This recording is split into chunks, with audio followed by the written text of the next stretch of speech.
Hello students and my dear friends, I am Dr. Shalini Shukla and today is 7th of July 2021, Wednesday. Inspiration of the day is focus on your goal, don't look in any direction but ahead. In today's discussion, we are going to cover these articles. Let's start with article number 1 given on page number 1. GST collection slips below rupees 1 trillion after 8 months. कोविड-19 की first wave के 9 महीनों के बाद में फिर से जून के months में जो जीएसटी कलेक्शन है वो 1 ट्रिलियन के मार्क से नीचे आया है. So the goods and service tax collection fell below rupees 1 trillion mark in the month of June. That is first time in the 9 months after COVID-19 first wave. Covid first wave में भी GST collection बहुत ज़्यादा fall हुआ था because of the subdued economic activities and nation wise lockdown, जिसको लेकर के centre और स्टेट्स के बीच में कई सारे इश्यूज भी जनरेट हुए थे.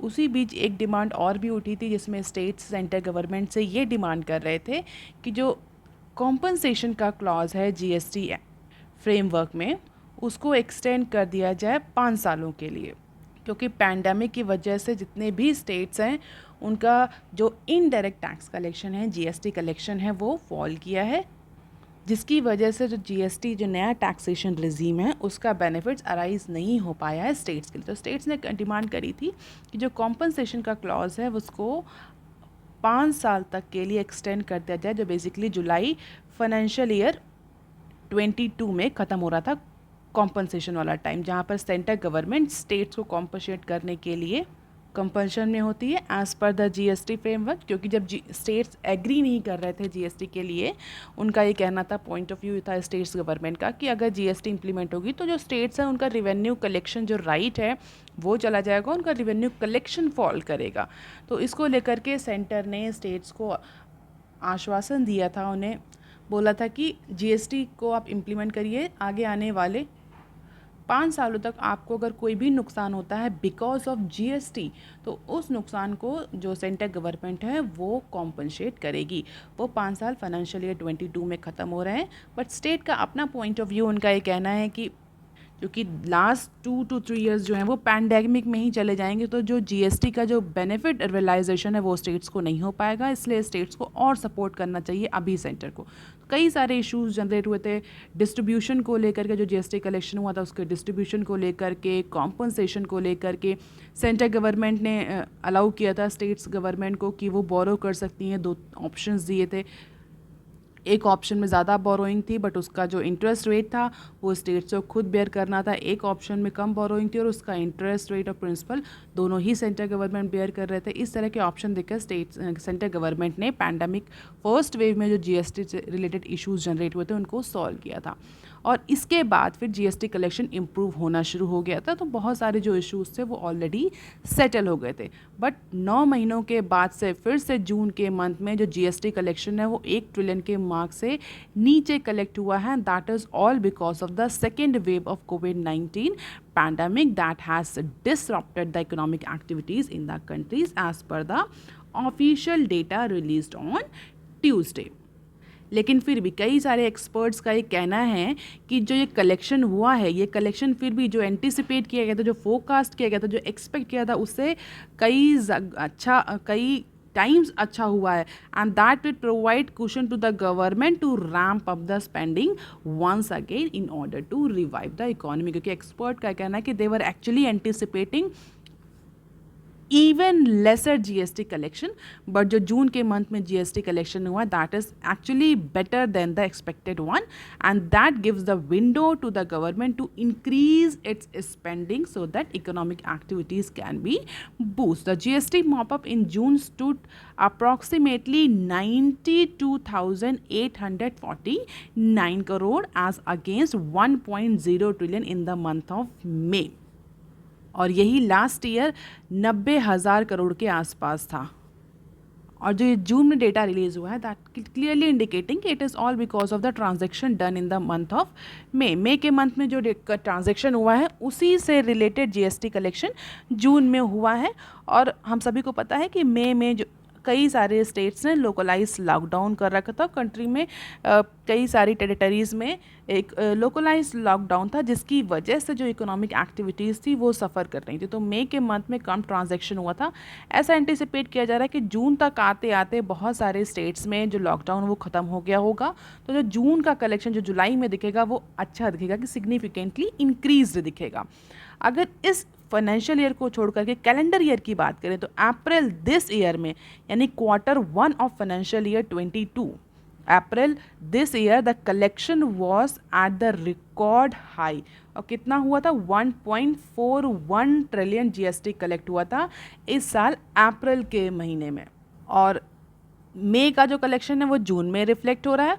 और ऐसा कहा जा रहा है जिस तरह से ई वे बिल जनरेशन बढ़ रहा है, सप्लाई इंक्रीज हो रही है इकोनॉमी में, उसको देखते हुए जून का जो कलेक्शन होगा that was expected in line and decline to a 1 year low of average 1.2 million in May. तो ऐसा एंटिसिपेट किया जा रहा है कि मई से बेटर कलेक्शन हो सकता है जून का, जो कि जुलाई में जिसका डेटा रिलीज होगा। And this is the GST collection since April 20 to June 21। और क्लियरली फ्लैक्चुएशंस देखने को मिल रहे हैं बिकॉज ऑफ द कोविड-19 पैंडमिक फर्स्ट वेव, जो कि हम देख सकते हैं अप्रैल के मध्य में जो GST कलेक्शन था वो बहुत ज़्यादा फॉल किया था, लेकिन फिर स्टार्ट हो गया था इंक्रीज़ होना। और 9 महीने बाद फिर से ये जो फॉल है वो देखने को मिला है, या ये कह सकते हैं कि हाईएस्ट फॉल है इन द लास्ट 9 मंथ्स। अब देख लेते हैं article number 2 that is given on page number 1। PayU in talks to acquire BillDesk for up to $4 billion. Naspers backed fintech firm PayU जो है वो कंटिन्यूसली टॉक में है पेमेंट गेटवे मेजर BillDesk से। हम सभी ने कभी ना कभी ऑनलाइन पेमेंट या ऑनलाइन ट्रांजैक्शन करने के लिए BillDesk गेटवे का ज़रूर यूज़ किया होगा। Now this BillDesk gateway is going to be acquired by the fintech firm PayU. The deal size could be the range of 3 to 4 billion as per the sources.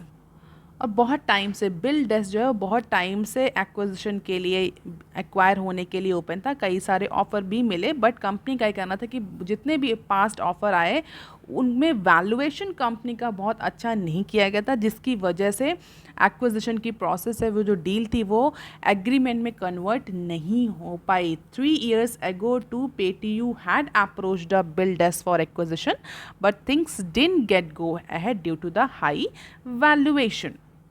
और उस समय BillDesk ने approximately $2 billion की value demand करी थी, जिस पर PayU agree नहीं कर रहा था। बट अब इस डील 2 साल बाद जो वैल्यूएशन है वो 3 से 4 बिलियन डॉलर का हो गया है। और प्रॉबेबली इस बार PayU हो सकता है BillDesk को एक्वायर कर ले। हालांकि दोनों ही कंपनीज ने अभी तक कोई रिस्पॉन्स नहीं दिया है इस डील पर। If the deal happens it will be a shot in the arms of PayU which will be able to capture the entire end-to-end payment ecosystem. तो अगर PayU BillDesk को एक्वायर कर लेता है तो अप्रॉक्सीमेटली जो जितने भी मेजर पेमेंट गेटवेज हैं वो PayU के आर्म में आ जाएंगे and PayU will become the major payment gateway in Indian economy. और PayU के अलावा Paytm भी कंसीडर कर रहा है BillDesk की को एक्वायर करने के लिए। हम सभी को पता है कि Paytm जल्दी ही अपने इनिशियल पब्लिक ऑफरिंग को लाने वाला है। तो Paytm is also evaluating the BillDesk, क्या वो कितने डील पर BillDesk को एक्वायर कर सकता है। तो बेसिकली PayU और Paytm के बीच में कॉम्पिटिशन है फ्यूचर में। इतना तो श्योर है आज नहीं तो कल जब BillDesk है वो एक्वायर हो जाएगी किसी बड़ी फिनटेक कंपनी के द्वारा। अगर डिजिटल पेमेंट इकोसिस्टम की बात करें इंडिया में, तो इंडिया में डिजिटल पेमेंट इकोसिस्टम के बहुत अच्छे ग्रोथ प्रॉस्पेक्ट हैं। It is expected to increase over 3 folds by financial year 2025। तो 7,000 ट्रिलियन तक इंक्रीज होगा, हो सकता है डिजिटल पेमेंट इंडिया में आगे आने वाले 3 सालों तक। Payment gateway aggregator market in India is expected to grow by 2.4 times from the current, that is 9.5 trillion। तो एक बहुत अच्छा प्रॉस्पेक्ट है इंडिया में डिजिटल पेमेंट को लेकर के, दैट इज़ वाई जो जितनी भी जो मेजर पेमेंट गेटवे कंपनीज हैं, they are competing with each other in order to acquire the maximum payment gateways. अब देख लेते हैं article number 3 that is given on page number 4. Government moves IRDAI to allow listing of corporations. So the government has approached the insurance regulator to seek an exemption for listing of corporation as it prepare for Life Insurance Corporation of India IPO expected to be the largest offering in the country.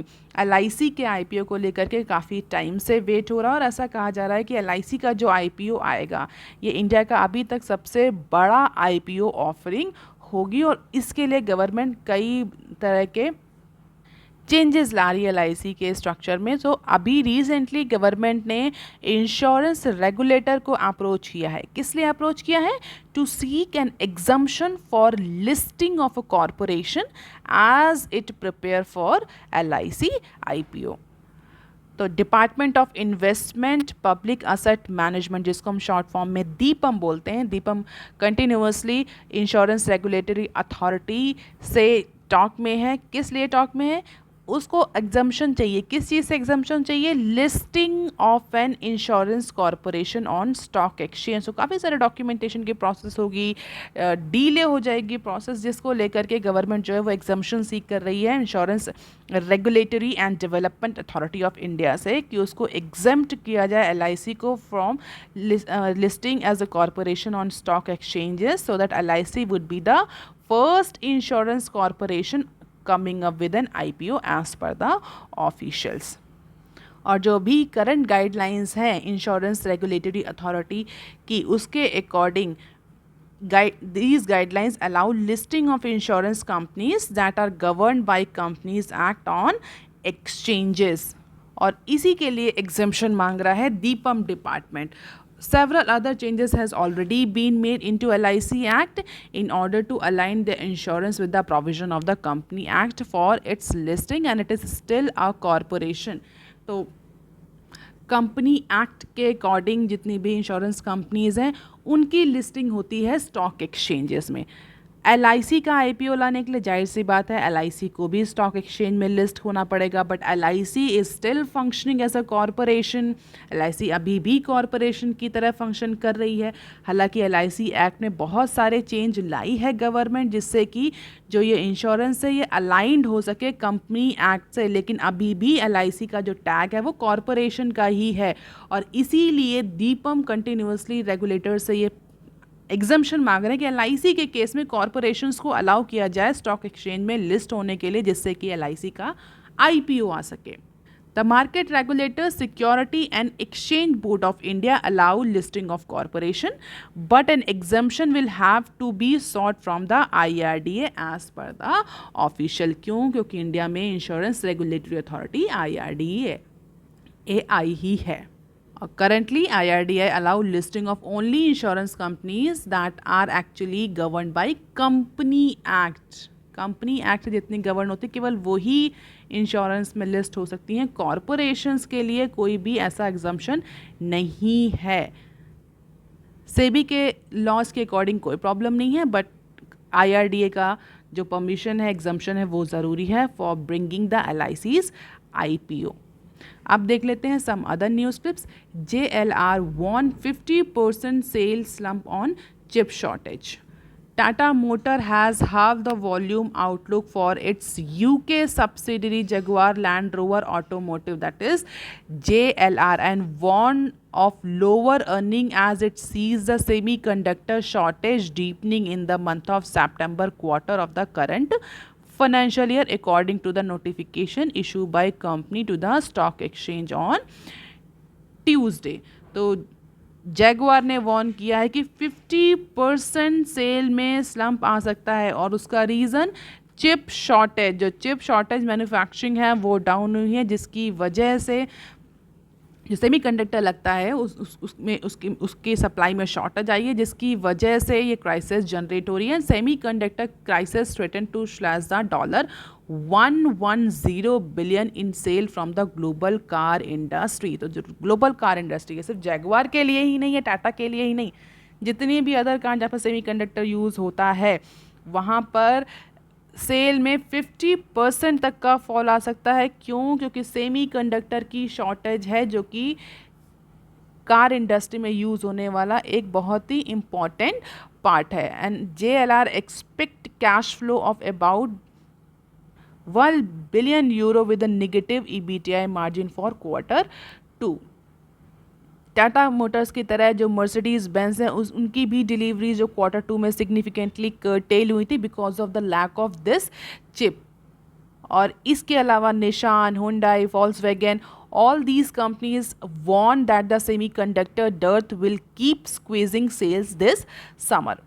तो pandemic की वजह से तो cell affect हो ही रही है automobile sector में। अब ये सेमीकंडक्टर की जो शॉर्टेज आई है इसका भी इम्पैक्ट जितनी भी ऑटोमोबाइल कंपनीज हैं उनकी सेल पर देखने को मिलेगा, और प्रॉब्ली अगर उनकी सेल अफेक्ट होगी तो उनके स्टॉक्स भी अफेक्ट होंगे। आप देख लेते हैं next clip.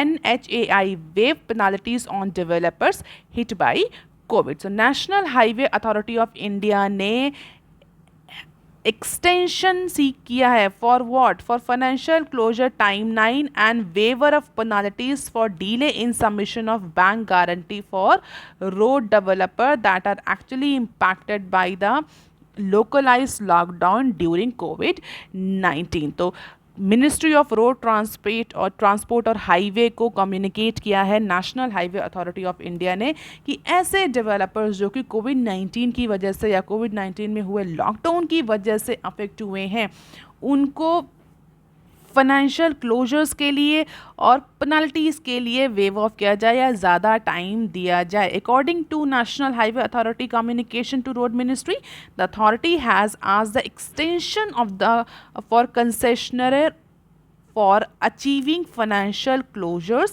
in concession agreement concluded between April and June 2021। तो ज़्यादा टाइम मांगा है, टाइम एक्सटेंशन की बात करी है, कंसेशनर्स की बात करी है, जिससे कि जो रोड डेवलपर हैं, स्मॉल कॉन्ट्रैक्टर्स हैं, उनको सपोर्ट किया जा सके इस कोविड-19 में। And this is the data of road constructed since financial year 2019 to financial year 2022 in terms of kilometer, and definitely you do not need to remember this data, you can just see it is increasing year by year। अब देख लेते हैं next clip. Government may make BIS must for public procurement. What is BIS stands for? BIS is Bureau of Indian Standard। तो अब क्या हो रहा है इसमें न्यूज़ में? बेसिकली जो commerce and industry ministry that is working on one proposal, एक प्रपोजल पे ये लोग काम कर रहे हैं। क्या प्रपोजल है? इस प्रपोजल के तहत जितने भी गवर्नमेंट डिपार्टमेंट्स हैं, जितनी भी गवर्नमेंट मिनिस्ट्रीज़ हैं, जितने भी पब्लिक सेक्टर अंडरटेकिंग्स हैं जो कि प्रोक्योरमेंट कर रहे हैं किसी भी एंटिटी से, तो उस प्रोक्योरमेंट को, उस प्रोडक्ट को, उस गुड्स और सर्विसेज को BSI सर्टिफाइड करना मैंडेटरी होगा। It means commerce and industry ministry is basically seeking a proposal in which all the government procurement must meet mandatorily certified by BIS। Besides, if an Indian standard for particular product does not exist, BIS will have to draw up such standard within a fixed time frame as per the senior government official। So Bureau of Indian Standard क्या होता है, इसका mandate क्या है, आज आप मुझे comment section में लिख कर ये बताएंगे। तो अभी इस न्यूज़ में क्या बताएगा? इस न्यूज़ में सिर्फ इतना बताएगा कि जितने भी गवर्नमेंट प्रोक्योरमेंट होंगे उनको अब BIS सर्टिफाइड करना मैंडेटरी होगा। मीन्स गवर्नमेंट प्रोक्योरमेंट केवल उन्हीं प्रोडक्ट्स के हो सकते हैं, उन्हीं गुड्स के हो सकते हैं जो कि BIS सर्टिफाइड है इंडियन स्टैंडर्ड के अकॉर्डिंग, जिनका कॉम्पोजिशन है। Centre is to promote the use of Indian standard for public procurement. तो अब गवर्नमेंट डिपार्टमेंट अगर ये प्रपोजल एक्सेप्ट हो जाता है तो जितने भी गवर्नमेंट डिपार्टमेंट्स हैं, मिनिस्ट्रीज़ हैं, पब्लिक सेक्टर्स हैं, वो केवल BIS सर्टिफाइड प्रोडक्ट्स को या BIS सर्टिफाइड गुड्स को ही प्रोक्योर करेंगे। और अगर ऐसे प्रोडक्ट्स जिनके केस में BIS के पास कोई स्टैंडर्ड नहीं है तो with in a fix time frame BIS को इसके लिए स्टैंडर्ड बनाना पड़ेगा, और फिर उस स्टैंडर्ड के मापक के अकॉर्डिंग ही पब्लिक डिपार्टमेंट्स, मिनिस्ट्रीज़ और गवर्नमेंट डिपार्टमेंट विल प्रोक्योर। और जो करंट पब्लिक प्रोक्योरमेंट नॉर्म्स हैं उनमें अमेंडमेंट लाने के बाद इस प्रपोजल को एक्सेप्ट किया जा सकता है। अब देख लेते हैं next clip. Bond yield spike as choice of papers disappoints traders. Bond yield को लेकर के पिछले कुछ टाइम से बहुत ज़्यादा खलबली मची हुई है। 10 ईयर्स के बॉन्ड को लेकर के, उसकी अवेलेबिलिटी को लेकर के बॉन्ड यील्ड्स कंटिन्यूसली 6 का पॉइंट क्रॉस कर रही है, जिसको कंटेन करने के लिए आरबीआई ने बहुत सारे प्रोग्राम लाए, सैप प्रोग्राम भी लाए, बहुत सारे इनिशिएटिव भी लिए गए जिससे कि जो बॉन्ड यील्ड है वो कंट्रोल में रहे, स्पेशली जो 10 ईयर्स के बॉन्ड हैं वो। क्यों? क्योंकि दे आर एक्चुअली बेंचमार्क, और आरबीआई चाहती है कि जो इंडिया में इस समय रिकवरी की फेज़ में जो इंटरेस्ट रेट है वो इतना लो रहे कि मार्केट में मनी सप्लाई सफिशिएंटली बनी रहे। अगर इंटरेस्ट रेट बढ़ेगा तो लोग, इंडिविजुअल्स, कॉरपोरेशंस कम लोन लेंगे तो डेफिनेटली इकोनॉमिक एक्टिविटीज़ भी कम होगी, चाहे वो डिमांड हो, चाहे वो इन्वेस्टमेंट हो, चाहे वो कैपिटल फॉर्मेशन हो। इस न्यूज़ में क्या है? This news is basically India's sovereign bonds slumped as Reserve Bank of India's choice of relatively illiquid paper for its bond purchase program has disappointed the traders, and surging global oil prices also weigh on the sentiments.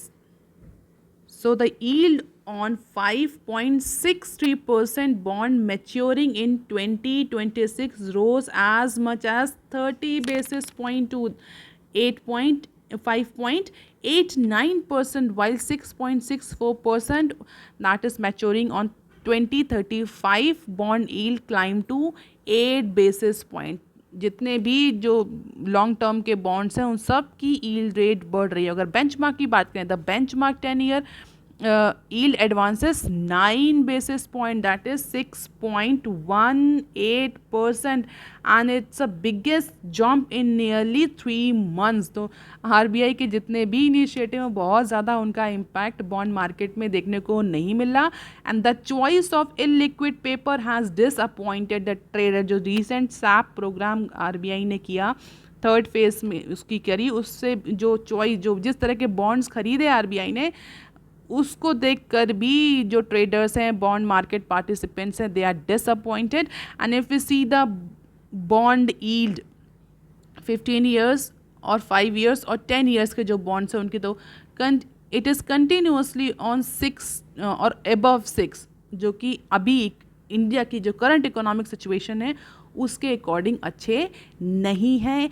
It means जो money supply है वो कम होगी। क्यों? क्योंकि loan जो है वो महंगा है, interest rate are very high. Yield rate actually किसी भी इकोनॉमी में 10 ईयर्स जो बॉन्ड है उसका यील्ड रेट जो होता है वो बेंचमार्क इंटरेस्ट रेट होता है। वो इंडिकेट करता है कितने परसेंटेज इंटरेस्ट रेट पे लोन मिल रहा है। और अगर ज़्यादा इंटरेस्ट रेट है तो लोग डिस्करेज होते हैं, इंडिविजुअल्स, कॉरपोरेशंस डिस्करेज होते हैं लोन लेने के लिए। और अगर वो लोन नहीं लेंगे तो डिमांड नहीं होगी और कैपिटल फॉर्मेशन नहीं होगा, इन्वेस्टमेंट नहीं होगा। और इस समय पैंडेमिक की वजह से इन तीनों ही फैक्टर्स की बहुत ज़्यादा ज़रूरत है। सो these are the news for today. If you have any query and suggestion, you can write on comment section below. If you want lecture PDF, you can join my Telegram channel. You can also follow me on other social media platform. Please like, share and subscribe. Thank you.